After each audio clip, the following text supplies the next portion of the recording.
আল্লাহ পাকের কুদরতের নিজাম মৌলিক চাহিদার মধ্য থেকে প্রথম নম্বর চাহিদা হলো চির হায়াত নিয়ে বেঁচে থাকা, দুনিয়ায় সম্ভব না। 2 নম্বরের চাহিদা হলো চির সুস্থতা নিয়ে বেঁচে থাকা, দুনিয়ায় সম্ভব না। 3 নম্বরের চাহিদা চির যৌবন নিয়ে বেঁচে থাকা, এটাও তো সম্ভব না। 4 নম্বরের চাহিদা হলো চির ধন সম্পদ নিয়ে, ধনৈশ্বর্য নিয়ে বেঁচে থাকা, এটাও তো সম্ভব না। কিন্তু আপনার আমার প্রশ্ন হবে, হুজুর চাহিদা কোনোটাই পূরণ হইল না, তাহলে আমি যদি আল্লাহ পাকের ইবাদতের মাধ্যমে আমার জিন্দেগিকে অতিবাহিত করি, আমার জীবন যদি মাওলা কারীমের আনুগত্যের মাধ্যমে কাটায়, আমার জিন্দেগি যদি হাবিবুল্লাহ মুহাম্মাদুর রাসূলুল্লাহ সাল্লাল্লাহু আলাইহি ওয়াসাল্লামের সুন্নতের ইত্তেবায়ের মধ্যে কাটায়, তাহলে কি আল্লাহ আমার সমস্ত বাসনাগুলো পূরণ করবেন? আল্লাহ পাক রব্বুল আলামিন এই প্রশ্নের জবাব দিয়া নবী মুহাম্মদুর রাসূলুল্লাহ সাল্লাল্লাহু আলাইহি ওয়াসাল্লামের কাছে ওহীর মাধ্যমে জানায় দিয়েছেন, বন্ধু আপনার উম্মতকে ঘোষণা করে দেন, ইযা দাখালা আহলুল জান্নাতিল জান্নাতা ইউনাদি মুনাদিন ইন্না লাকুম আন তাহইয়াউ ফালা তামুতু আবাদা ওয়া ইন্না লাকুম আন তাসিহু ফালা তাসকামু আবাদা ওয়া ইন্না লাকুম আন তাশিব্বু ফালা তাহরামু আবাদা ওয়া ইন্না লাকুম আন তানআমু ফালা তাবআসু আবাদা।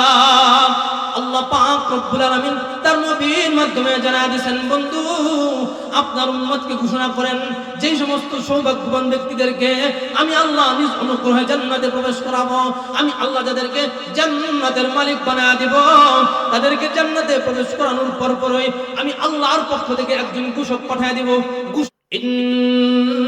ইন্নামাদ দুনিয়া খুলিকাত লাকুম ওয়া আনতুম খুলিকতুম লিল আখিরাহ। বুজুর্গরা বলেন যে আল্লাহ রাব্বুল আলামিন গোটা কায়নাত সৃষ্টি করেছেন মানুষের খেদমতের জন্য। গভীর মনোযোগ দিয়ে বুঝবেন, আল্লাহ তাআলা উঁচু উঁচু কোন প্রকারের খুঁটি ছাড়া, খুঁটিবিহীন স্তরে স্তরে 7টা আসমান কেন বানিয়েছেন? জবাব হলো মানুষের খেদমতের জন্য। বিশাল বিস্তৃত জমিন কেন সৃষ্টি করেছেন? জবাব হলো মানুষের খেদমতের জন্য। সাগর মহাসাগরগুলো কেন সৃষ্টি করেছেন? জবাব হলো মানুষের খেদমতের জন্য। রব্বুল আলামিন গাছে নানা ধরনের ফল কেন দেন? জবাব হলো মানুষের খেদমতের জন্য। আল্লাহ সুবহানাহু ওয়া তাআলা গাভীর ওলানে দুধ কেন দেন? জবাব হলো মানুষের খেদমতের জন্য। প্রশ্ন হবে, হুজুর আল্লাহ বিশাল আসমান সৃষ্টি করেছেন মানুষের খেদমতের জন্য, জমিন বানাইছেন মানুষের খেদমতের জন্য, বিভিন্ন প্রকারের উপকরণ রেখে দিয়েছেন মানুষের খেদমতের জন্য, তো মানুষ কেন বানিয়েছেন? মাওলা কারীম তার কুরআনুল কারীমে বলেন, ওয়ামা খালাকতুল জিন্না ওয়াল ইনসা ইল্লা লিয়াবুদুন। আমি আল্লাহ মানুষ বানিয়েছি আমি মালিকের ইবাদতের জন্য। আমি আল্লাহ মানুষ বানিয়েছি আমি রব্বুল আলামিনের পরিচিতি লাভ করার জন্য। তো আল্লাহ নিজের পরিচয় দেওয়ার জন্য পয়গম্বর রূপে হযরত আদম আলাইহিস সালামকে প্রেরণ করেছেন, তাকে একটি কিতাব দিয়েছেন। আদম আলাইহিস সালাম তার জিন্দেগীর 1000 বছর পর্যন্ত আল্লাহ পাকের পরিচয়ের গুণগান গিয়েছেন, মাওলা কারীমের একাত্মবাদের পরিচয় দিয়েছেন। আল্লাহ পাকের পরিচয় দেওয়ার জন্য, ইবাদতের পথ পদ্ধতি পন্থা শিক্ষা দেওয়ার জন্য নূহ পয়গম্বরকে নবী হিসেবে পাঠিয়েছেন। আল্লাহ মানুষকে ইবাদতের পথ পদ্ধতি পন্থা শিক্ষা দেওয়ার জন্য মুসা পয়গম্বরকে নবী হিসেবে পাঠিয়েছেন, তাকে তাওরাত কিতাব দিয়েছেন। আল্লাহ মানুষকে আল্লাহর ইবাদত কেমনে করবে, আল্লাহকে সিজদা কেমনে করবে, আল্লাহ পাকের জিকির কেমনে করবে, এই জিকির শিক্ষা দেওয়ার জন্য, ইবাদতের নিয়ম পদ্ধতি শিক্ষা দেওয়ার জন্য যুগে যুগে নবী প্রেরণ করেছেন। সর্বশেষ ঈসা পয়গম্বরকে প্রেরণ করেছেন। ঈসা পয়গম্বরের পরে প্রায় বিশাল এক সময়, দীর্ঘ এক সময় পর্যন্ত দুনিয়াতে কোনো নবী নাই, দুনিয়াতে কোনো রাসূল নাই। এই দীর্ঘ গ্যাপ যাওয়ার পরে রব্বুল আলামিন মুহাম্মদুর রাসূলুল্লাহ সাল্লাল্লাহু আলাইহি ওয়াসাল্লামকে প্রেরণ করেছেন। মুহাম্মদুর রাসূলুল্লাহ মানুষকে আল্লাহ পাকের দিকে ডাকবে কেমনে? মুহাম্মদুর রাসূলুল্লাহ পরিবার পরিচালনা করবে কেমনে? মুহাম্মদুর রাসূলুল্লাহ সমাজ পরিচালনা করবে কেমনে? মুহাম্মদুর রাসূলুল্লাহ রাষ্ট্র পরিচালনা করবে কেমনে, কোন পদ্ধতিতে মুহাম্মদুর রাসূলুল্লাহ দাওয়াত পরিচালনা করবে কেমনে, কোন পদ্ধতিতে, সেই পদ্ধতি শিক্ষা দেওয়ার জন্য রব্বুল আলামিন একটি কিতাব নাযিল করেছেন, একটি কিতাব দিয়েছেন, কোরআন দিয়েছেন। যেই কোরআনের দাম এত, যেই কোরআনের মান এত, মাওলা কারীম তার নবী আলাইহিস সালামের মাধ্যমে জানিয়ে দেন, বন্ধু আপনি আপনার উম্মতকে ঘোষণা করেন, আমি আল্লাহ আপনার উপর 13 বছরে যে কোরআন নাযিল করেছি, এই কোরআনের একটি হরফ যদি আপনার কোন উম্মত উচ্চারণ করে, আমি আহকামুল হাকিমিন তার আমলনামায় 10টি নেকি লিখে দিই। মুসলমান ইমানদার ভাইরা আমার, মহান আল্লাহ পাক রব্বুল আলামিন তার হাবিব মুহাম্মদুর রাসূলুল্লাহর উপর কোরআন নাযিল করলেন। এই কোরআনে আল্লাহ জানিয়ে দিয়েছেন কিভাবে মানুষ তাদের জিন্দেগি পরিচালনা করবে, কিভাবে একজন মানুষের সকাল কাটবে। আল্লাহর কোরআন বলে দেয় কিভাবে একজন মানুষের তার গোটা জিন্দেগি, গোটা হায়াত কিভাবে কাটাবে। আল্লাহর পবিত্র কোরআনুল কারীমে সবকিছুর ব্যবস্থাপনা আছে। মাওলা কারীম কোরআনুল কারীমে খুল্লম খোলা স্পষ্ট করে সমস্ত কিছু বলে দিয়েছেন। এই কোরআন মানুষের পথ প্রদর্শক। আল্লাহর পয়গম্বর জনাবে রাসূল আকরাম সাল্লাল্লাহু আলাইহি ওয়াসাল্লাম বলেন, কুরআনুল কারীম এমন হাদি, কুরআনুল কারীম এমন পথ প্রদর্শক, যেই ব্যক্তি দুনিয়ার জমিনে কুরআনুল কারীমের আস্তিনকে আঁকড়ে ধরবে, যেই ব্যক্তি দুনিয়ার জমিনে কুরআনুল কারীমের আস্তিনকে আঁকড়ে ধরবে, কুরআনুল কারীমকে ধরবে, রব্বুল আলামিন তার নবীর মাধ্যমে জানা দেন, বন্ধু আপনার উম্মতকে ঘোষণা করেন, যেই ব্যক্তি কুরআনুল কারীমকে ধরবে দুনিয়ায়, ওই ব্যক্তিকে কুরআন জান্নাতে প্রবেশের আগ পর্যন্ত তার হাত ছাড়বে না। আর জোরে কোন সুবহানাল্লাহ। এত আস্তে সুবহানাল্লাহ বলেন কেন? নবী মুহাম্মদ রাসূলুল্লাহ সাল্লাল্লাহু আলাইহি ওয়াসাল্লাম হাদিস শরীফে বলেন, আমার উম্মতের কোন সদস্য যদি জবান দিয়ে জবান খুলে একবার সুবহানাল্লাহর তাসবিহ পড়ে, একবার সুবহানাল্লাহর তাসবিহ পাঠ করে, আরশে আজিমের মহান মালিক ওই ব্যক্তির আমলনামায় আসমান আর জমিনের মধ্যবর্তী ফাঁকা জায়গা নেক দিয়ে ভরপুর করে দেয়। মুসলমান ইমানদার ভাইরা আমার, আল্লাহ পাক রব্বুল আলামিন মানুষকে জানিয়ে দিয়েছেন কোন পথে সফলতা, কিভাবে একজন মানুষ সফল হবে। আমি আপনাদের সামনে যে আয়াতে কারিমা তিলাওয়াত করেছি, সফলতার চাবিকাঠি হিসাবে মাওলা কারীম দুইটা মূলনীতি বলে দিয়েছেন, দুইটা পদ্ধতি বাতলে দিয়েছেন। আল্লাহ পাক বলেন, ওয়ামাই ইয়ামাল মিনাস সালিহাতি মিন ذكر أو أنثى وهو مؤمن فأولئك يدخلون الجنة ولا يظلمون نقيرا। الله পাক রব্বুল আলামিন বলেন, জমিনবাসী ومن يعمل من الصالحات মিন যাকারিন আও উনসা, আল্লাহ পাক বলেন জমিনবাসী মানুষ শুনে রাখো, নারী হও কিংবা পুরুষ হও, মাইয়ামাল মিনাস সালিহাত, নারী কিংবা পুরুষ যে বা যারা আমলে সালিহাত করবে, নিজের জিন্দেগিকে আমলে সালিহাতের মাধ্যমে সাজাবে, আমলে সালিহাতের রঙে রাঙাবে, তবে শর্ত হলো একটা। শর্তটা কি? শর্ত হলো মাওলা কারীম বলেন ওয়া হুয়া মুমিনুন, তবে শর্ত হলো ঈমান।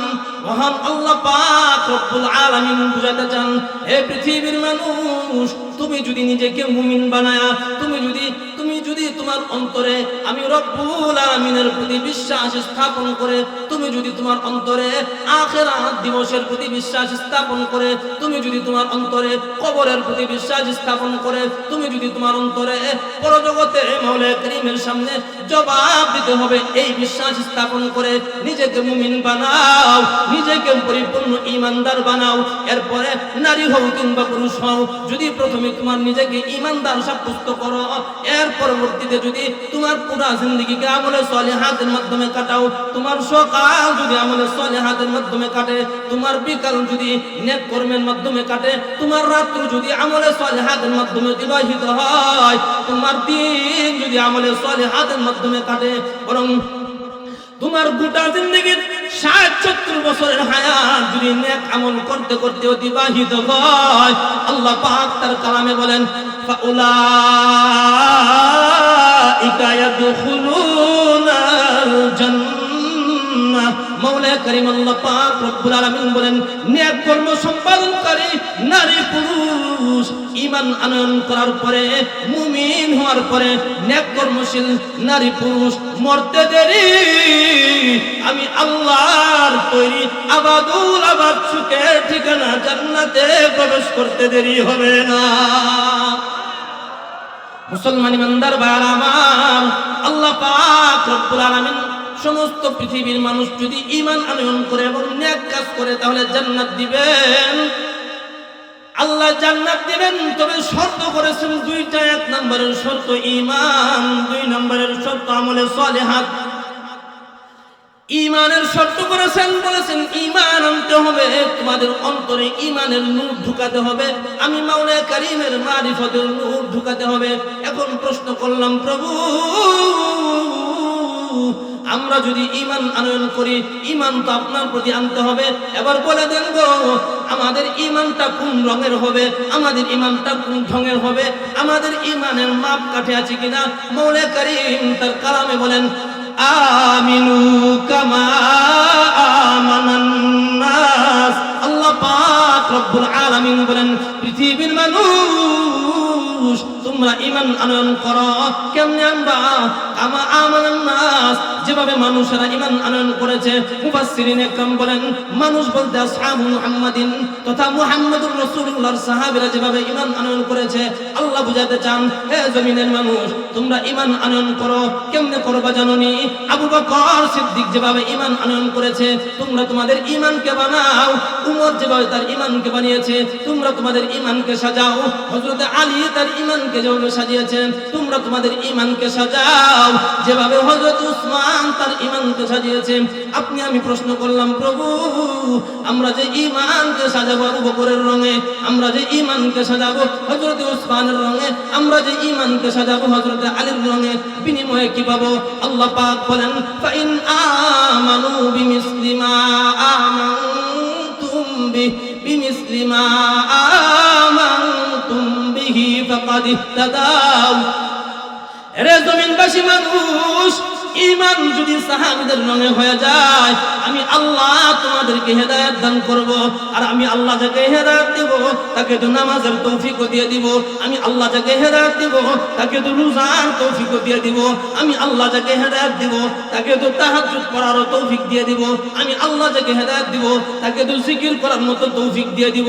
আর তোমার জিন্দেগি যদি আমি আল্লাহর তৌফিকে আমলে সালিহাতের মাধ্যমে কাটে, তাহলে আমি আল্লাহ রব্বুল আলামিন বিনিময়ে তোমাকে আমার জান্নাতের মালিক বানাবো। মুসলমান ইমানদার ভাইরা আমার, তাহলে বলতেছিলাম আল্লাহ পাক জান্নাত দিবেন, শর্ত কয়টা? জোরে বলেন কয়টা? আল্লাহ আমাদেরকে জান্নাত দিবেন, শর্ত কয়টা? ১ নম্বরের শর্ত ঈমান। ২ নম্বরের শর্ত মাওলা কারীম বলেন আমল। ১ নম্বর ঈমান, ২ নম্বর আমল। মুসলমান ইমানদার ভাইরা আমার, ঈমান এত দামি সম্পদ, এত দামি সম্পদ, ঈমান এত মহামূল্যবান দৌলত। আল্লাহর পয়গম্বরের সাহাবী হযরত আব্দুল্লাহ ইবনে উমর রাদিয়াল্লাহু তাআলা আনহু বলেন, আব্দুল্লাহ ইবনে উমর নবীজি সাল্লাল্লাহু আলাইহি ওয়াসাল্লামের জলিলুল কদর সাহাবী, কাবা ঘরের সামনে একদিন দাঁড়ায় কাবা ঘরকে লক্ষ্য করে বলতেছিলেন, কাবা মা আযমাকি। কাবা ঘরকে লক্ষ্য করে বলে, কাবা মা আযমাকি ওয়া মা আযমা হুরমাতিকি। ওরে কাবা, তোমার কত দাম, তোমার কত মান, তোমার কত সম্মান, তোমার কত ইজ্জত। আল্লাহ তোমাকে এত দামি বানাইছেন, তুমি কাবার আঙ্গিনায় কোন মানুষ যদি 1 রাকাত নামাজ পড়ে, আল্লাহ রাব্বুল আলামিন ওই ব্যক্তিকে 1 লক্ষ রাকাত নামাজের সওয়াব দেয়। জোরে কোন? 1 রাকাত নামাজের বিনিময়ে 1 লক্ষ রাকাত নামাজের সওয়াব দেওয়া হয়। আব্দুল্লাহ ইবনে ওমর রাদিয়াল্লাহু তাআলা আনহু কাবা শরীফের দিকে তাকায়া তাকায়া বলতেছিলেন, কাবা, আল্লাহ পাক তোমাকে এত মর্যাদাবান করেছেন, তুমি এত মর্যাদাশীল কাবা। কারণ হুজুর সাল্লাল্লাহু আলাইহি ওয়াসাল্লাম বলেন, আল্লাহ পাক রব্বুল আলামিন প্রত্যেকদিন কাবা শরীফের উপরে যারা কাবা করে তওয়াফ করতে যায় অথবা হজ করতে যায়, কাবা করে হজ করনেওয়ালা হাজী এবং উমরা করনেওয়ালা মুতামিরদের উপর রব্বুল আলামিন প্রত্যেকদিন 120টি রহমত নাজিল করেন। এই 120টি রহমত একজন ব্যক্তির জন্য নয়, বরং কাবা শরীফ যারা দেখেছেন, যারা হজ করতে গিয়েছেন হাজী সাহেব, তারা অবশ্যই লক্ষ্য করছেন কাবা শরীফে রাত দিন 24 ঘন্টা 3 শ্রেণীর মানুষ পাওয়া যায়। কিছু মানুষ দেখবেন সর্বক্ষণ পাগলের মতো কাবা শরীফকে ঘরকে সামনে রেখে চতুর্দিক থেকে ঘুরে না, এটাকে বলা হয় তাওয়াফ। একদল মানুষ কাবা ঘর তাওয়াফ করে, তাদেরকে বলা হয় তাইফুন। আরেকদল মানুষ দেখবেন তারা শুধুমাত্র তারা ঘোরাঘুরি করে না, বরং কাবা ঘরকে সামনে রেখা নিজেকে আসামি প্রমাণিত করে আল্লাহ পাকের সামনে দাঁড়ায় যায়।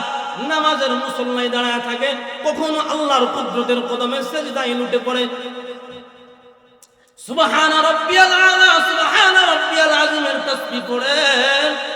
তো এই যে দ্বিতীয় প্রকার যারা নামাজ পড়ে, আরবিতে তাদেরকে বলা হয় মুসাল্লুন।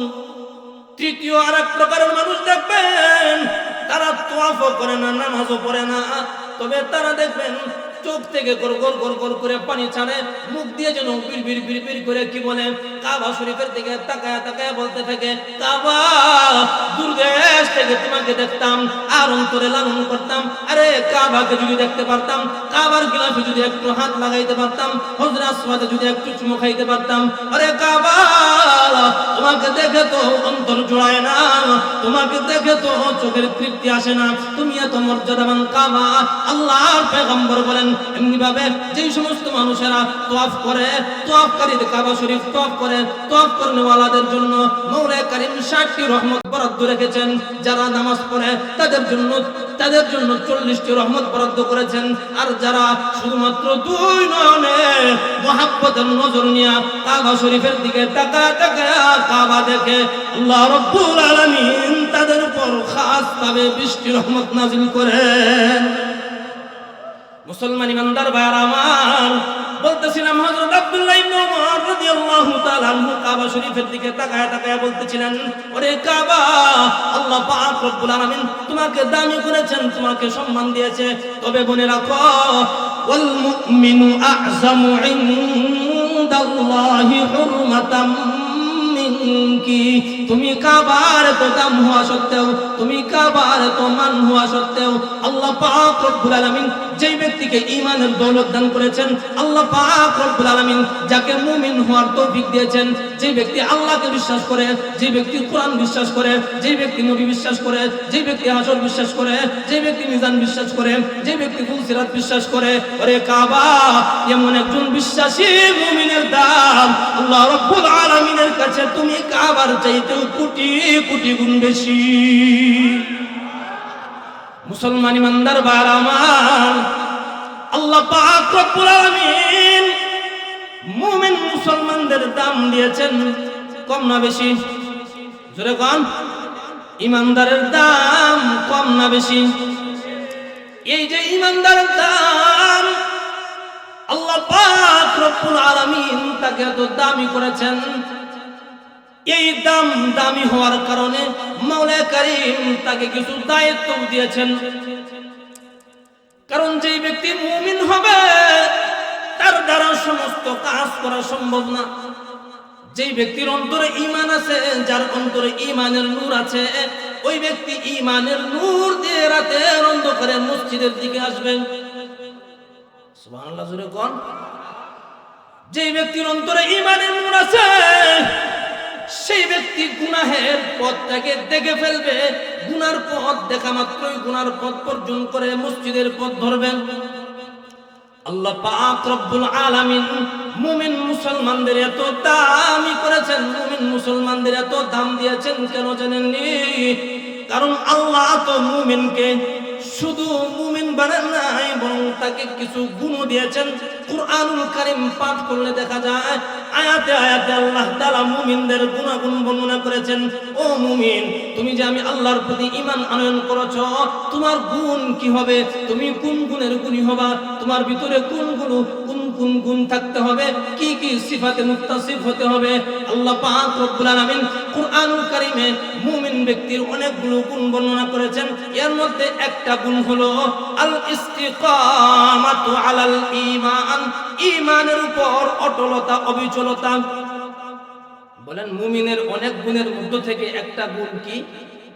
ঈমানের উপর অটলতা। অটলতা বুঝতে কষ্ট হইতেছে। ঈমানের উপর মজবুত থাকা।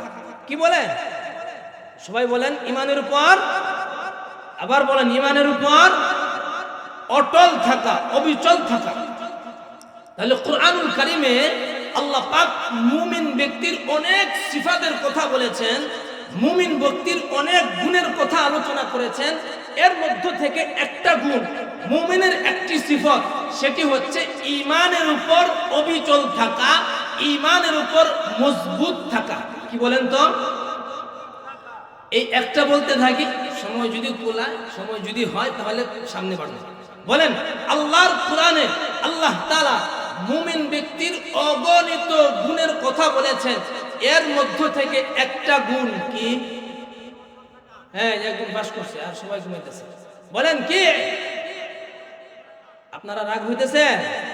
হ্যাঁ, সবাই রাগ করতেছে মনে হয়। তাহলে একটু বেয়াদবি নিয়েন না, দুই হাত উপরে উঠান। আল্লাহু আকবার, আল্লাহু আকবার, আল্লাহু আকবার, ওয়ালিল্লাহিল হামদ। না ভাত না, রাগ করছে? আমাদের এলাকারই সন্তান, রাগ করেন না। তো বলেন তো, মুমিন ব্যক্তির অনেকগুলো গুণের মধ্যে একটা গুণ কি?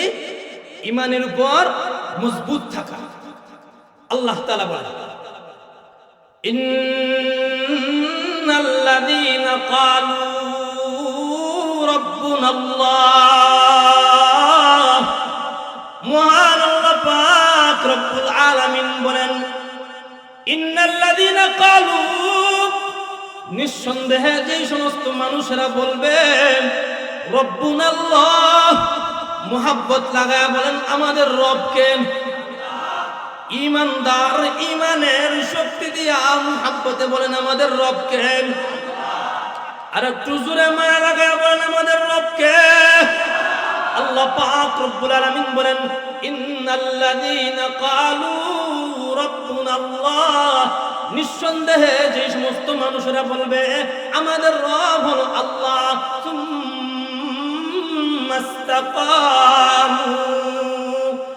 আল্লাহ আমাদের রব, এই কথার স্বীকারোক্তি দেওয়ার পরে, এই কথা স্বীকার করার পরে সুম্মাস্তাকামু, রবের রুবুবিয়্যাতের উপর অটল অবিচল।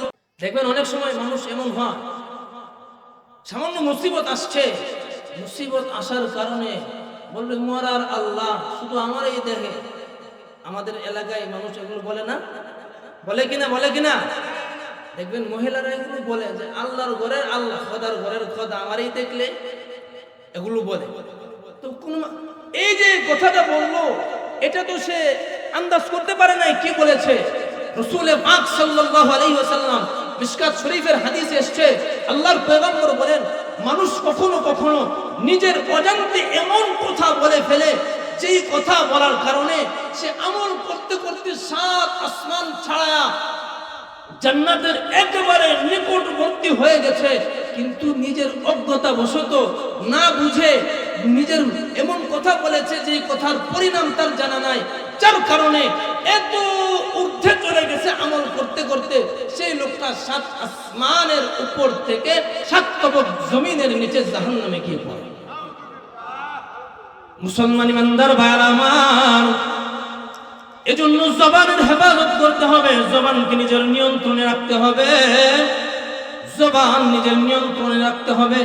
আল্লাহ পাক রব্বুল আলামিন কোরআনুল কারীমে বলেন, ইন্নাল্লাযীনা ক্বালু রাব্বুনাল্লাহ, নিঃসন্দেহে যে সমস্ত মানুষেরা বলবে আল্লাহ আমাদের রব, এরপরে আল্লাহ আমাদের রব, এই কথা বলার পরে, এই কথার স্বীকারোক্তি দেওয়ার পরে, এই কথার উপরে অটল অবিচল থাকবে। বলতেছিলাম আমাদের ঈমানের তো কোনো গ্যারান্টি নাই। সামান্য প্রলোভনে আমরা আমাদের ঈমান বিক্রি করে ফেলি। সামনে নির্বাচন হইতেছে, অনেক মানুষ দেখবেন, রাগ করেন না একটা কথা কই, অনেক মানুষ দেখবেন 500-1000 টাকার বিনিময়ে তার অনেক কিছু হারায় ফেলে।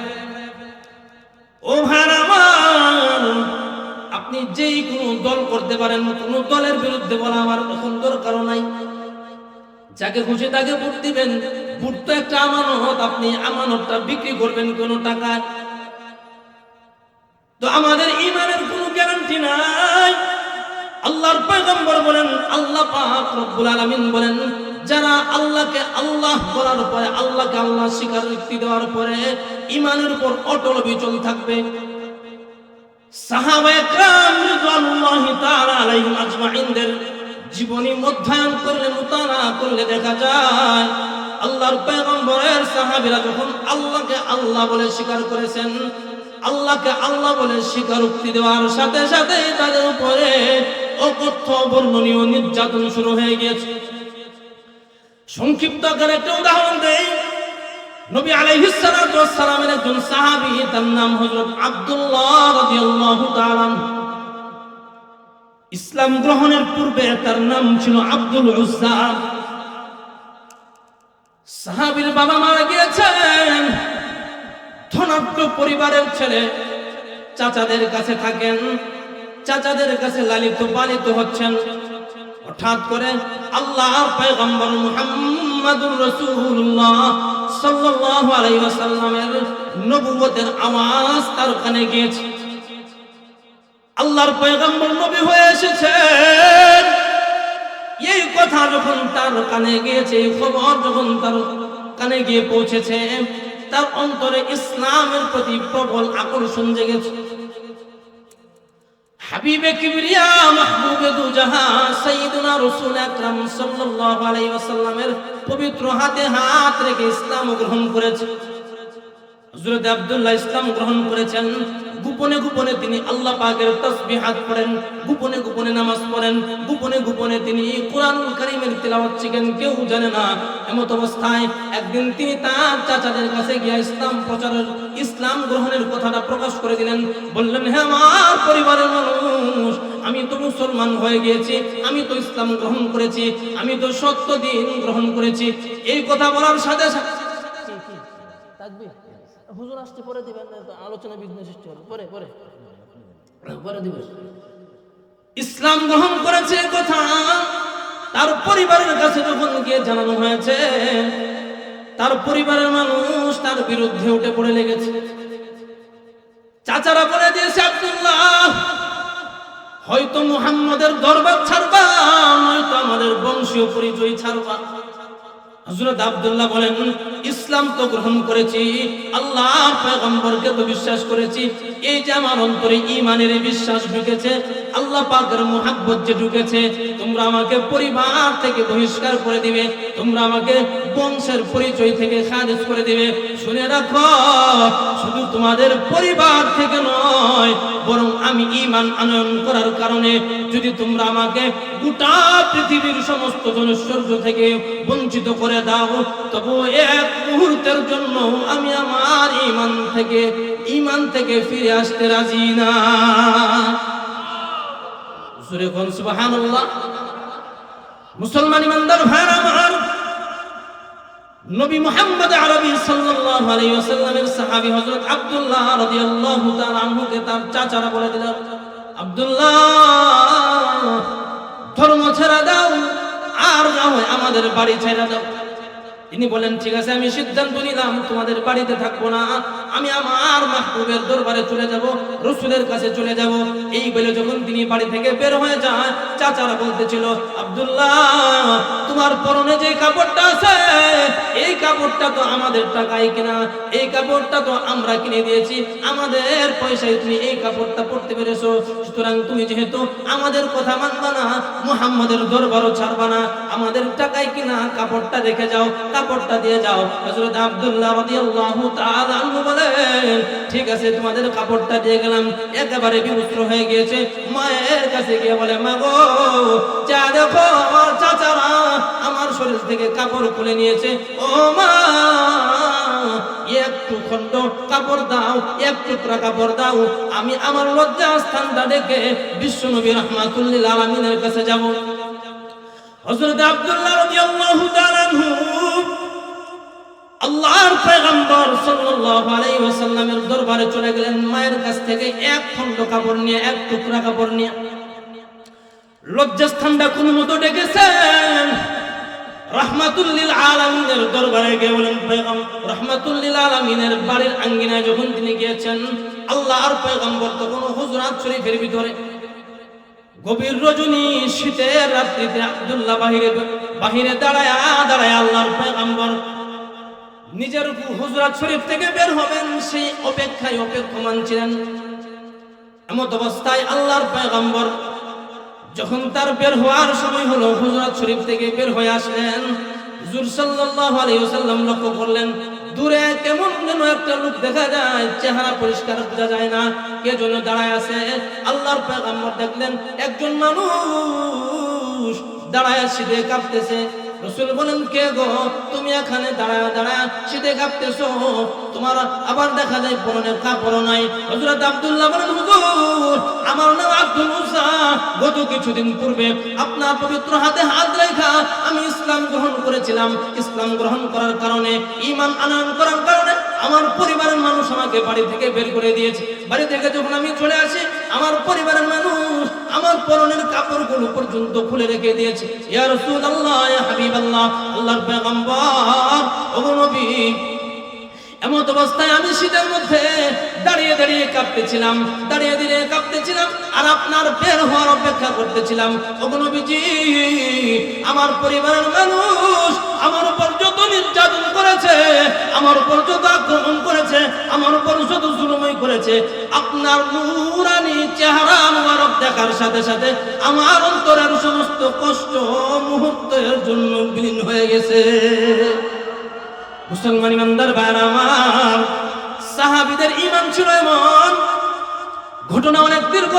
আল্লাহর পয়গম্বরের সাহাবী রাসূল পাক সাল্লাল্লাহু আলাইহি ওয়াসাল্লামের সাথে যখন সাক্ষাৎ হয়ে গেল, নবীজি বললেন, আব্দুল্লাহ বলো তোমার দুনিয়ার কি চাহিদা? বলে, হুজুর দুনিয়াতে আমার কোনো চাহিদা নাই, আপনি আল্লাহর কাছে দোয়া করেন তিনি যেন আমাকে শহীদ মৃত্যু দান করেন। রাসূল দোয়া করলেন, দোয়া তো কবুল হয়ে গেছে। আল্লাহর পয়গম্বরের সাথে তার এই সাহাবী কোনো এক যুদ্ধে অংশগ্রহণ করেছেন, যুদ্ধ থেকে ফিরে আসার সময় রাস্তায় তার মৃত্যু হয়ে যায়। নবীজি বলেন, সাহাবীরা রে, আমার সাহাবীর কাফন দাফনের ব্যবস্থা করো।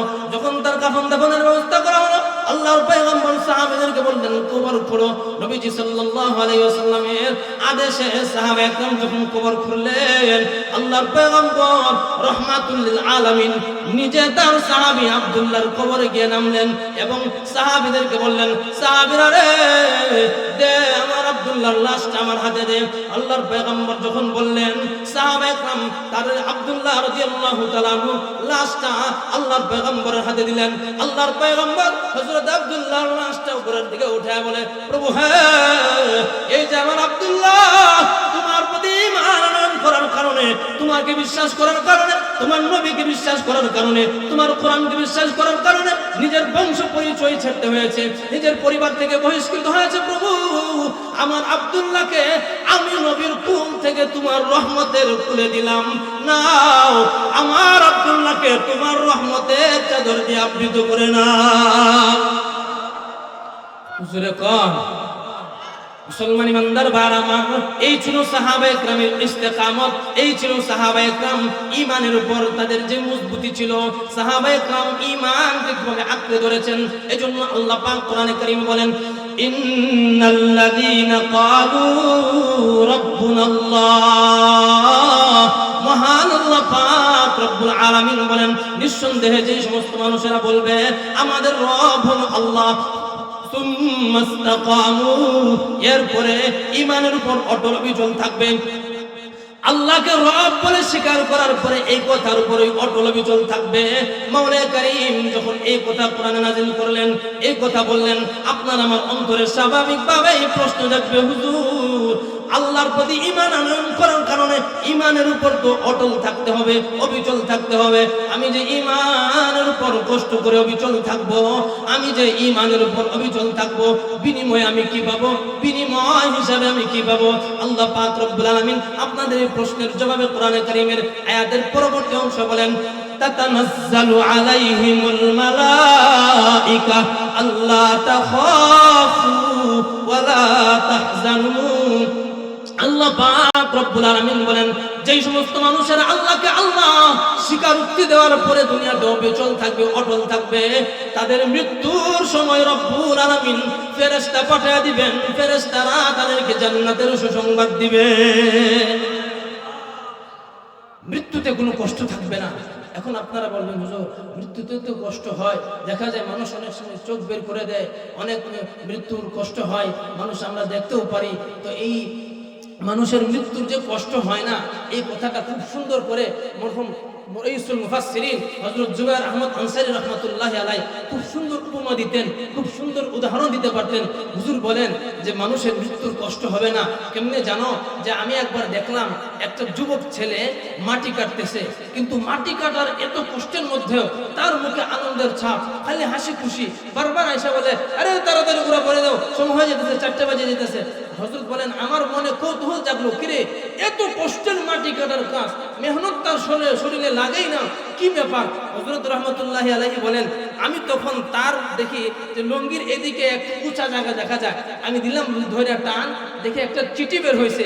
সেই চিঠিতে লেখা ছিল, আমার সালাম নিও, আর ওই যে 4টার সময় অমুক পার্ক অমুক বাগানো আমি আসবো, তুমি আসো। তো হযরত রাহমাতুল্লাহি আলাইহি বলেন, এই যে যুবক ছেলেটাকে প্রেমিকা চিঠি দিয়েছে, প্রেমিকার চিঠি পাওয়ার কারণে তার মাটি কাটার এত কষ্ট যেমন তার শরীরে লাগে না, ঠিক তেমনি ভাবে আল্লাহ রাব্বুল আলামিন যখন ফেরেশতা পাঠায়া মুমিন ব্যক্তির কাছে, মুমিন ব্যক্তির কানে কানে সংবাদ পৌঁছাবে, হে আমার ফেরেশতারা, আমার বান্দাকে বলো দুনিয়ায় যেহেতু ঈমানের উপর অটল ছিল, অবিচল ছিল, তার কানে কানে সুসংবাদ জানায়া দাও, ওই যে জান্নাতের বাগানে আমি মাওলানা কারীমের সাথে তার সাক্ষাৎ হবে এবং তাকে আমি আল্লাহর পক্ষ থেকে সালাম জানাবো। মুসলমান ইমানদার ভাইরা আমার, যারা বলবে আমাদের রব আল্লাহ এবং এই কথার উপর অটল থাকবে, অবিচল থাকবে, তাদের মরণে কোনো কষ্ট হবে না, মৃত্যুতে তাদের কোনো কষ্ট নাই। আল্লাহ পাক রব্বুল আলামিন তাদের মরণের কষ্ট দূর করে দিবেন, মরণের কষ্ট থাকবে না। মৃত্যুর পরবর্তী ঘাটি হলো কবর। এমন খাঁটি একজন মুমিনের লাশকে যখন কবরে রাখা হবে, কবরের শোয়ানোর সাথে সাথেই আল্লাহ পাক রব্বুল আলামিনের পক্ষ থেকে 2 জন ফেরেশতা আসবে। সমস্ত মানুষের কবরে 2 জন ফেরেশতা আসেন, কিন্তু সবার ফেরেশতার নাম এক না, কামও এক না। কোন মানুষ যদি মুমিন মুসলমান হয়, খাঁটি মুমিন হয়, তাদের কবরে যেই ফেরেশতা আসে, সেই ফেরেশতা দ্বয়ের নাম, সেই 2 ফেরেশতার নাম হলো বাশীর ও নাযীর। বলেন, মুমিন মুসলমানের কবরে আল্লাহ সওয়াল জবাবের জন্য যেই ফেরেশতা 2 জনকে পাঠাবেন, তাদের নাম কি? বাশীর, বাশীর, মুবাশশির। বাশীর, জুড়ে বলেন, জুড়ে বলেন। মুমিন মুসলমানদের কবরে যে 2 ফেরেশতা আসবে, নাম কি? বাশীর, মুবাশশির। মুমিন মুসলমানদের কবরে আল্লাহ পাক রব্বুল আলামিন যেই ফেরেশতা 2 জনকে পাঠাবেন, তাদের নাম হলো বাশীর এবং মুবাশশির। আর বেঈমান কাফের বদকারের কবরে আল্লাহ যেই 2 ফেরেশতা পাঠাইবেন, সেই 2 ফেরেশতার নাম হলো নাযীর। একজনের নাম হলো নাযীর আর একজনের নাম হলো মুনাজ্জির। আল্লাহ পাক রব্বুল আলামিন মুমিন মুসলমানের খবর যখন দুই ফেরেশতা পাঠাইবেন, ফেরেশতা এসে প্রথম প্রশ্ন করবে মার রব্বুকা, হে আল্লাহর বান্দা বলো দেখি দুনিয়ার জমিনে তুমি কার ইবাদত করতা, রুবুবিয়্যাত কারটা স্বীকার করছিলা, কে তোমার রব ছিল? যেই ব্যক্তির জিন্দেগিটা আল্লাহ পাকের কুদরতের কদমে সেজদায় দেওয়া অবস্থায় কেটেছে, যেই ব্যক্তি ফজরের নামাজে আল্লাহ পাকের সামনে দাঁড়ায়া সুবহানা রাব্বিয়াল আ'লার তাসবিহ পড়েছে, যেই ব্যক্তি জোহরের নামাজেও আল্লাহ পাকের সামনে দাঁড়ায়া আল্লাহ পাকের কুদরতের কদমে গিয়া সুবহানা রাব্বিয়াল আ'লার তাসবিহ পড়েছে, যেই ব্যক্তি মাগরিবের নামাজে গিয়াও সুবহানা রাব্বিয়াল আ'লার তাসবিহ পড়েছে, যেই ব্যক্তি আসরের নামাজেও গিয়া সুবহানা রাব্বিয়াল আ'লার তাসবিহ পড়েছে, যেই ব্যক্তি ফজরের নামাজে গিয়াও সুবহানা রাব্বিয়াল আ'লার তাসবিহ পড়েছে, যার শোয়ার সময় রুবুবিয়্যাতের জিকির ছিল, আল্লাহ পাকের জিকির যার অন্তরে যার জবানে সর্বদা জারি ছিল, এমন একজন মুমিন মুসলমানকে যখন প্রশ্ন করবে মার রব্বুকা, বলো তোমার রব কে, বলতে দেরি হবে, সঙ্গে সঙ্গে তার জবান থেকে বলবে রব্বি আল্লাহ, আমার রব আল্লাহ, এই কথা বের হতে মুহূর্তকালীন দেরি হবে না। কোন মানুষ যদি মনে করে হুজুর এই তিন প্রশ্ন এগুলো আমরা মুখস্থ করে নেব, কারণ দুনিয়ার জমিনে পরীক্ষা হয় কিন্তু পরীক্ষার প্রশ্ন ফাঁস হয় না, উত্তরও ফাঁস হয় না, কিন্তু কবরে যে পরীক্ষা হবে, কবরে যেই প্রশ্ন করা হবে, প্রশ্ন তো ফাঁস, উত্তরও ফাঁস। উত্তর তো প্রকাশ করে দেওয়া হয়েছে, এজন্য কেউ কেউ মনে করতে পারে হুজুর আমরা এগুলো মুখস্থ করে নিব, জায়গা মতো বলে দেব, কিন্তু মায়ের আমার যেই ফেরেশতা দুজন আপনার সামনে এসে মার রব্বুকা জিজ্ঞাসা করতে আসবেন, তাদের দেহের এবং তাদের গঠন কেমন জানেননি? এই যে রাস্তা দিয়ে আমরা পাঁচগাঁও বাজারে যাব, গভীর রজনীতে রাত্র গভীরে যদি আপনি একা একা যান, আর আপনার সামনে যদি আপনার চাইতে সাইজে একটু বড় একজন দাঁড়ায় তাহলে তো কলিজা শুকায় যাবে, কলিজায় পানি থাকবে না। আপনার আমার কবরে যে দুই ফেরেশতা আসবে, তাদের সামনে আমার রব্বুকার জবাবে রব্বি আল্লাহ, আমার রব আল্লাহ, এই কথার জবাব দিয়ে দেওয়া এত সহজ নয়, বরং ফেরেশতা যখন বলবে এই ফেরেশতাদের অবয়ব কেমন হবে, গঠন কেমন হবে, জমিন থেকে আসমান পর্যন্ত তাদের দেহের দৈর্ঘ্য, সুবহানাল্লাহ কোন, গোটা পৃথিবীতে যত পানি আছে, সাগর মহাসাগর আছে, সমস্ত মহাসাগরের পানিগুলো যদি একত্রিত কইরা ওই ফেরেশতার মাথায় ঢেলে দেওয়া হয়, পানি ফুরা যাবে, কানের নতি পর্যন্ত আসবে না। সুবহানাল্লাহ কোন না, প্রধান বক্তা আসছে তো, আর জোরে কোন, এত বড় ফেরেশতা আপনার কাছে এসে বলবে মার রব্বুকা, বলো তোমার রবকে কার ইবাদত করতা? দুই নম্বরের প্রশ্ন হবে ওমা দীনুক, বলো তুমি কোন ধর্মের অনুসারী ছিলা, কোন দিনকে তুমি গ্রহণ করেছিলা, ধর্ম হিসেবে তুমি কোন ধর্ম গ্রহণ করেছিলা, কোন দলের অনুসারী ছিলা? যদি আমার জিন্দেগি দ্বীনে মুহাম্মাদের উপর অবিচল থাকে, আমার জিন্দেগি যদি দ্বীন ধর্ম মেনে চলে, আমি যদি আমার হায়াতকে ইসলাম এবং ঈমানের রং দিয়ে সাজাইতে পারি, ফেরেশতার প্রশ্নের সাথে সাথে আমার মুখ দিয়ে বের হবে দীনিয়াল ইসলাম, আমার ধর্ম হলো ইসলাম। তিন নম্বরের প্রশ্ন করা হবে ওয়ামান নাবিয়ুকা, মান হাযার রাজুল্লাযী বুইসা ফীকুম, ফেরেশতায় প্রশ্ন করবেন বলো, মুহাদ্দিসিন ইকরাম বলেন রওজা শরীফ থেকে এবং ব্যক্তির কবর, এই দুটার মধ্যে সংযুক্তি দিয়ে দেওয়া হবে, আল্লাহর পয়গম্বরের নূরানী চেহারা মৃত ব্যক্তির সামনে তুলে ধরা হবে। সুবহানাল্লাহ বল। ফেরেশতা বলবে বলো এই লোককে চিনো কিনা? যুবক ভাই, দুনিয়ার জমিনে তুমি আল্লাহর পয়গম্বর সাল্লাল্লাহু আলাইহি ওয়াসাল্লামের আদেশ, নবীর সুন্নত, দাড়ি তুমি সপ্তাহে 4 বার শেভ করেছো। নবী আলাইহিস সালাতু ওয়াস সালামের সুন্নতকে তুমি বৃদ্ধাঙ্গুলি প্রদর্শন করেছো। আল্লাহর পয়গম্বরের রেখে যাওয়া আমানত উম্মতের উলামায়ে কেরামের প্রতি তুমি বিসৎকার করেছো। যদি তোমার জিন্দেগিটাকে এভাবেই কাটাও, তোমার হায়াত যদি এভাবেই কাটে, তাহলে কবরে গিয়ে তো তোমার মুখ দিয়া রব্বি আল্লাহ এটাও বের হবে না, দ্বীনুল ইসলাম এটাও বের হবে না, নবী মুহাম্মদ আমার নবী এই কথাও বের হবে না। মা বোনের আমার, পর্দার আড়াল থেকে গভীর মনোযোগ দিয়ে শুনবেন। আপনার নবী যে আদর্শ নিয়ে এসেছিলেন, নবীর যে আদর্শ ছিল, নবী তার পারিবারিক জিন্দেগিতে যে আদর্শ উম্মতকে দিয়ে গিয়েছেন, আপনার ভিতরে যদি, আপনার হায়াতে যদি নবী সেই আদর্শ না থাকে, ও মা ও বোন, কবরে গিয়ে কিন্তু হাদা নবী মুহাম্মদ, ইনি আমার নবী মুহাম্মদ, এই কথা বের হবে না, বের হওয়া তো সহজ না।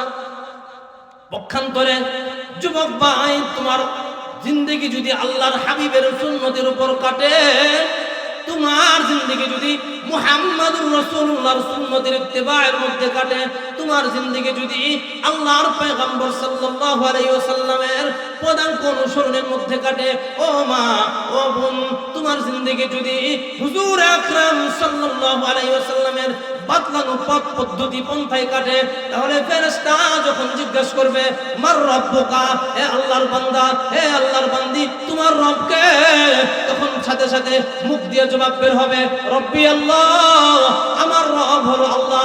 আবার বলবে তোমার দিন কি? বলবে দ্বীনুল ইসলাম, আমার ধর্ম হলো ইসলাম। আবার প্রশ্ন আসবে তোমার নবীকে? বলবে আমার নবী মুহাম্মাদুর রাসূলুল্লাহ। আল্লাহ পাক রব্বুল আলামিনের কোন বান্দা যদি মাওলা কারীম আল্লাহ পাকের তৌফিকে ফেরেশতার এই 3 প্রশ্নের জবাব দিয়ে দিতে পারে, ফায়ুনাদি মুনাদিম মিনাস সামা আন সাদাকা আবদি, আল্লাহ পাক রব্বুল আলামিন আসমান থেকে ঘোষণা করবেন, ফেরেশতারা আমার বান্দা সত্য বলেছে। আফরিশুহু মিনাল জান্নাহ ওয়া আলবিসুহু মিনাল জান্নাহ ওয়াফতাহু লাহু বাবান ইলাল জান্নাহ। আল্লাহ বলবেন ফেরেশতারা আমার বান্দা সত্য কথা বলেছে, সুতরাং দেখো তার কাপড়ে দুনিয়ার পচা ময়লাযুক্ত কাপড় দেখা যায়, দুনিয়ার কাপড় সরাও, জান্নাতের পোশাক পরায় দাও, এবং দেখো সে কাদা মাটিতে শুয়ে আছে, মাটি সরাও, তার কবরে জান্নাতের বিছানা বিছাও। ওয়াফতাহু লাহু বাবান ইলাল জান্নাহ, এবং জান্নাতের দিকে একটা দরজা কেটে দাও। ইসরাফিলের সিংহায় ফুৎকার দেওয়ার আগ পর্যন্ত সে ঘুমাইতে থাকবে, জান্নাতের হাওয়া বাতাস তার কবরে জারি হতে থাকবে। তার কানে কানে বলে দাও আল্লাহর বান্দা ঘুমাও।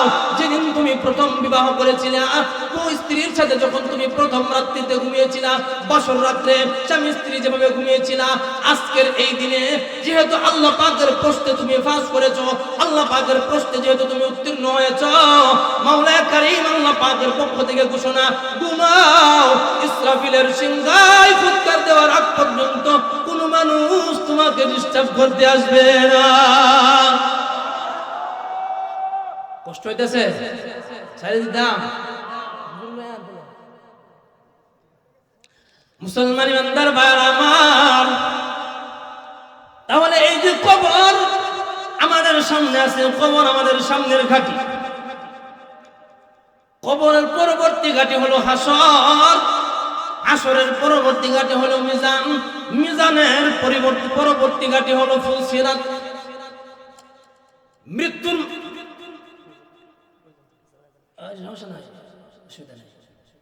মৃত্যুর আগ পর্যন্ত, মৃত্যুর মাধ্যমে আপনার আমার আখিরাতের রওনা, আখিরাতের যাত্রা শুরু হয়ে যাবে। মৃত্যুর পরবর্তী স্টেপ হলো কবর। কবরে যদি কোনো মানুষ শান্তি পেয়ে যায়, কবরে যদি কোনো মানুষ মুক্তি পেয়ে যায়, কবর যদি কোনো মানুষের সুন্দর হয়ে যায়, তার হাসর সুন্দর হয়ে যাবে। কোন মানুষের কবর সুন্দর হয়ে যায় তাহলে তার হাসর সুন্দর, কারো হাসর সুন্দর হবে তো মিজানও সুন্দর হবে, কারো মিজান সুন্দর তো ফুলসিরাত সুন্দর হবে, কারো ফুলসিরাত সুন্দর তো আহকামুল হাকিমিন আল্লাহ রাব্বুল আলামিনের পক্ষ থেকে ঘোষণা আসবে, ফেরেশতারা আমার এই মুমিন বান্দার জন্য জান্নাতের সমস্ত দরওয়াজাগুলো খুলে দাও। আমার এই বান্দা জান্নাতে যে কোনো দরওয়াজা দিয়ে ইচ্ছা সে প্রবেশ করতে পারবে। মুসলমান ইমানদার ভাইরা আমার বলতেছিলাম, ইমানদার হওয়ার পরে ইমানের উপর কি থাকতে হবে? মজবুত থাকতে হবে, অটল থাকতে হবে। এই যে আমাদের ইমানের উপর মজবুতি, এই মজবুতির কারণে আমরা দুনিয়ার জগতে আমাদের মন চাহি জিন্দেগি চালাইতে পারবো না। ইমানের উপর অটলতা অবিচলতার কারণে যুবক ভাই তুমি আমি তো দাড়ি ছাড়তে পারবো না। ইমানের উপর অটল অবিচলতার কারণে আমার যদি সম্পদ থাকে, আমি যদি সম্পদশালী হই, মালদার হই, আমার মাল তো হারাম পথে আমি ব্যয় করতে পারবো না। ইমানের উপর অটল অবিচল থাকার কারণে আমার মনে যত বৈধ চাহিদা আছে, বৈধ চাহিদাগুলো তো পূরণ করা যায়, কিন্তু যত অবৈধ চাহিদা জাগবে, নারীর নেশা, মদের নেশা, জুয়ার নেশা, যত বাজে নেশা আসবে সমস্ত নেশাগুলো তো আমি পূরণ করতে পারবো না। কিন্তু আল্লাহ পাক রব্বুল আলামিন তার হাবিবের মাধ্যমে জানা দিয়েছেন, বন্ধু আপনার উম্মতকে জানা দেন, যদি তারা নিজেকে ইমানের উপর অটল বিচল রাখা দুনিয়া থেকে আমি মাওলা কারীমের সামনে আসতে পারে, আমি আল্লাহর সাথে সাক্ষাৎ করতে পারে, আমি রব্বুল আলামিন তাদেরকে যে জান্নাত দিব, ওই জান্নাতে তাদের মনের সমস্ত বাসনা কামনাগুলো সব কিছু পূর্ণ করে দিব। এই মর্মে আল্লাহর কোরআন আল্লাহ বলেন, وفيها ما تشتهيه الأنفس ما تشتهيه الأنفس وتلذ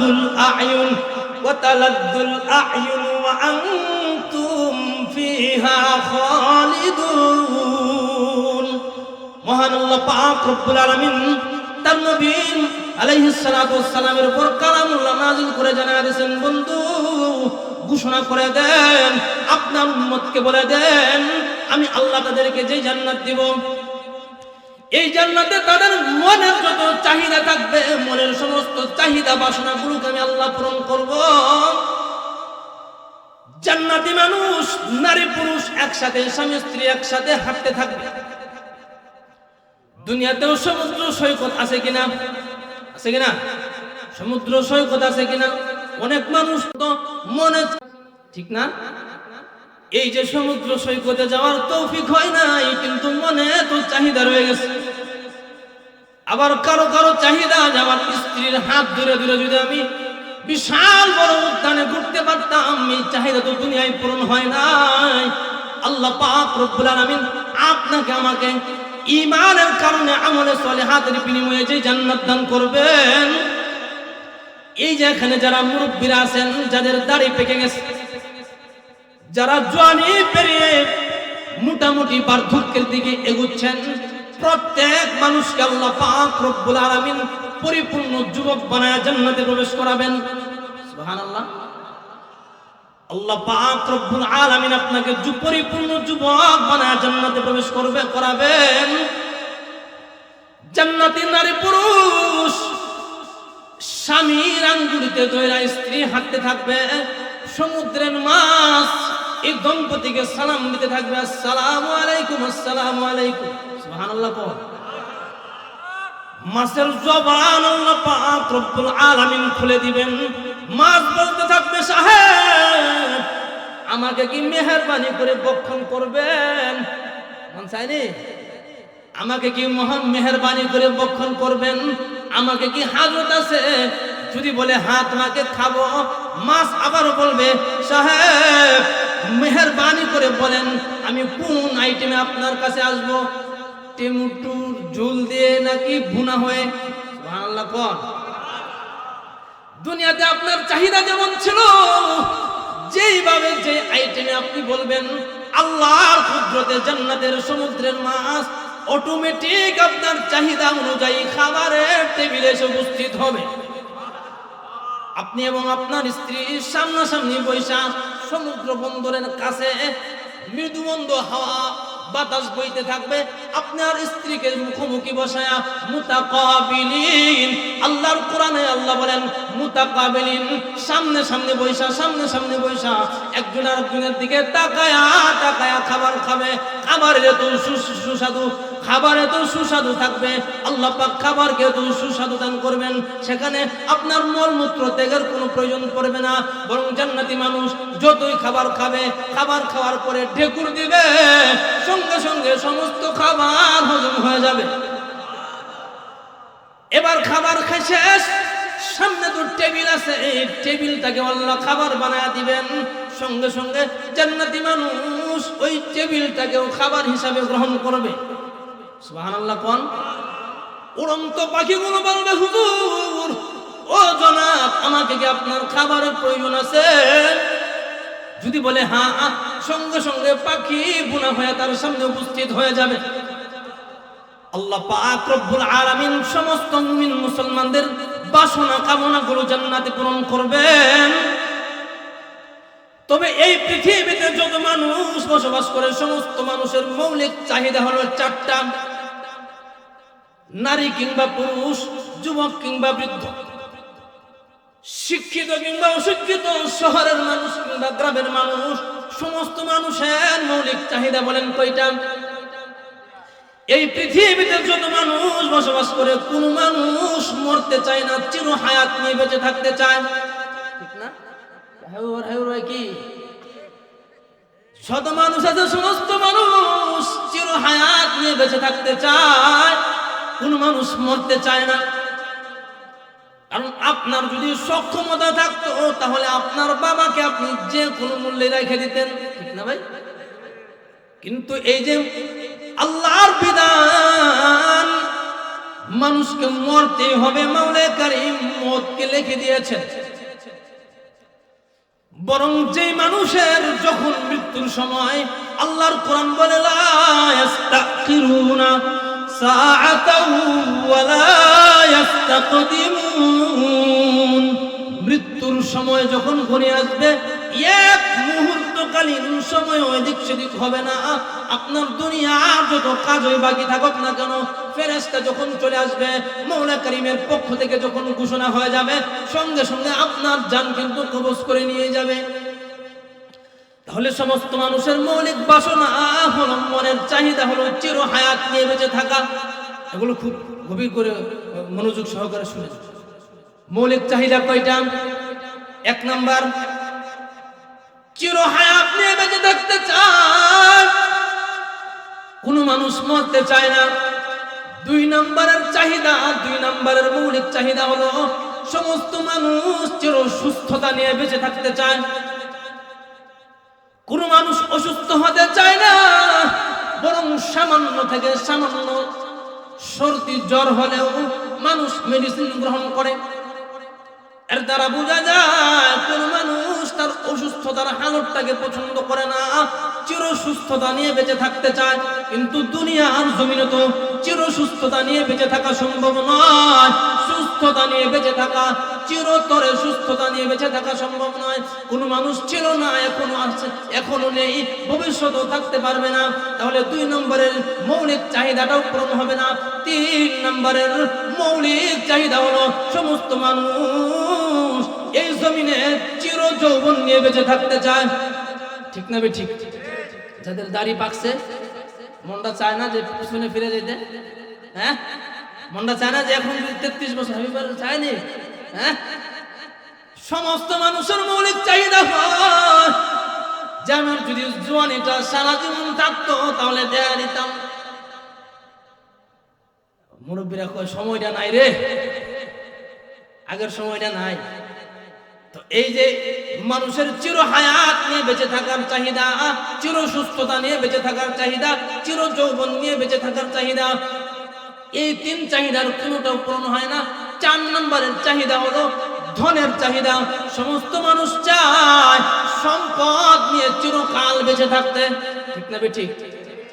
এই সম্পদের কারণে কত মানুষ বাবার গলাতেও ছুরি দেয়, সম্পদের লোভে কত মানুষ বোনের হক মেরে খায়, দ্বিধাবোধ করে না। আমরা ভাববে নাই মনে হয় আছে, জুড়ে কোন আছে না নাই? আল্লাহ পাক রব্বুল আলামিন মানুষের অন্তর বানাইছেন, তার অন্তরে যত চাহিদা এবং বাসনা আছে বাসনাগুলো পূরণ করবেন। তো মানুষের মনের চাহিদা হলো মালের চাহিদা, মালের চাহিদা, সম্পদের চাহিদা। মানুষ চায় চির সম্পদশালী হয়ে দুনিয়ায় বেঁচে থাকতে, কিন্তু আল্লাহ পাকের কুদরতের নিজাম মৌলিক চাহিদার মধ্যে থেকে প্রথম নম্বর চাহিদা হলো চির হায়াত নিয়ে বেঁচে থাকা, দুনিয়ায় সম্ভব না। 2 নম্বরের চাহিদা হলো চির সুস্থতা নিয়ে বেঁচে থাকা, দুনিয়ায় সম্ভব না। 3 নম্বরের চাহিদা চির যৌবন নিয়ে বেঁচে থাকা, এটাও তো সম্ভব না। 4 নম্বরের চাহিদা হলো চির ধন সম্পদ নিয়ে, ধনৈশ্বর্য নিয়ে বেঁচে থাকা, এটাও তো সম্ভব না। কিন্তু আপনার আমার প্রশ্ন হবে, হুজুর চাহিদা কোনোটাই পূরণ হইল না, তাহলে আমি যদি আল্লাহ পাকের ইবাদতের মাধ্যমে আমার জিন্দেগিকে অতিবাহিত করি, আমার জীবন যদি মাওলা কারীমের আনুগত্যের মাধ্যমে কাটায়, আমার জিন্দেগি যদি হাবিবুল্লাহ মুহাম্মাদুর রাসূলুল্লাহ সাল্লাল্লাহু আলাইহি ওয়াসাল্লামের সুন্নতের ইত্তেবায়ের মধ্যে কাটায়, তাহলে কি আল্লাহ আমার সমস্ত বাসনাগুলো পূরণ করবেন? আল্লাহ পাক রব্বুল আলামিন এই প্রশ্নের জবাব দিয়া নবী মুহাম্মদুর রাসূলুল্লাহ সাল্লাল্লাহু আলাইহি ওয়াসাল্লামের কাছে ওহীর মাধ্যমে জানায় দিয়েছেন, বন্ধু আপনার উম্মতকে ঘোষণা করে দেন, ইযা দাখালা আহলুল জান্নাতিল জান্নাতা ইউনাদি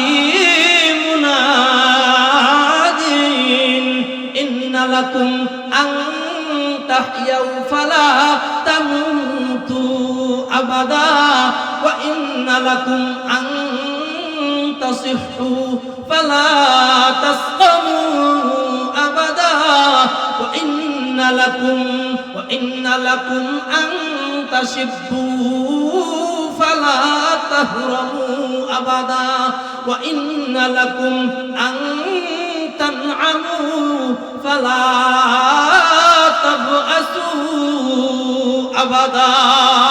আল্লাহ পাক রব্বুল আলামিন তার নবীর মাধ্যমে জানায় দিয়েছেন, বন্ধু আপনার উম্মতকে ঘোষণা করেন, যে সমস্ত সৌভাগ্যবান ব্যক্তিদেরকে আমি আল্লাহ নিজ অনুগ্রহে জান্নাতে প্রবেশ করাবো, আমি আল্লাহ যাদেরকে জান্নাতের মালিক বানায় দিব, তাদেরকে জান্নাতে প্রবেশ করানোর পরপরই আমি আল্লাহর পক্ষ থেকে একজন ঘোষক পাঠিয়ে দিব। ঘোষক জান্নাতের গেটের সামনে দাঁড়ায় ঘোষণা করতে থাকবে, হে আল্লাহর বান্দারা, তোমরা যারা ঈমান আনয়ন করার কারণে নিজের জিন্দেগিতে আমলে সলিহাত ফিট করার কারণে, আমলে সলিহাতের রঙে তোমাদের জিন্দেগি সাজানোর কারণে আল্লাহ পাক যাদেরকে 1 নম্বর আমল জবানের হেফাজত করা, 2 নম্বরের আমল লজ্জাস্থানের হেফাজত করা। বলেন 1 নম্বরের আমল জবানের হেফাজত করা, জবানের হেফাজত করা। জবান যদি আমার নিয়ন্ত্রণে থাকে, জবান যদি সর্বদা আল্লাহ পাকের জিকিরে লিপ্ত থাকে, এই জবান দিয়ে যদি আমি কোনো ফাহেসা অশ্লীল কথা না বলি, জবান যদি আমার গীবতের মধ্যে লিপ্ত না হয়, আমার এই জবান দিয়ে যদি কোনো আলেমের গীবত না হয়, আমার এই জবান দিয়ে যদি কোনো মুসলমানের গীবত না হয়, আমার এই জবান দিয়ে যদি কোনো প্রকারের অশ্লীলতা না বের হয়, এবং পাশাপাশি আমি আমার সর্বশক্তি দিয়া লজ্জাস্থানের হেফাজত করি, কোনো প্রকারের গোপন কিংবা প্রকাশ্য কোনো প্রকারের গুনাহতে লিপ্ত না হয়, জওয়ানিটাকে যদি আমি হেফাজত করি, আল্লাহ পাক রব্বুল আলামিনের দেয়া নিয়ামত যৌবনকে যদি আমি রব চাহি জিন্দেগিতে, আমার যৌবনকে হেফাজত কইরা লজ্জাস্থানের হেফাজত কইরা জিন্দেগি কাটায় যাইতে পারি।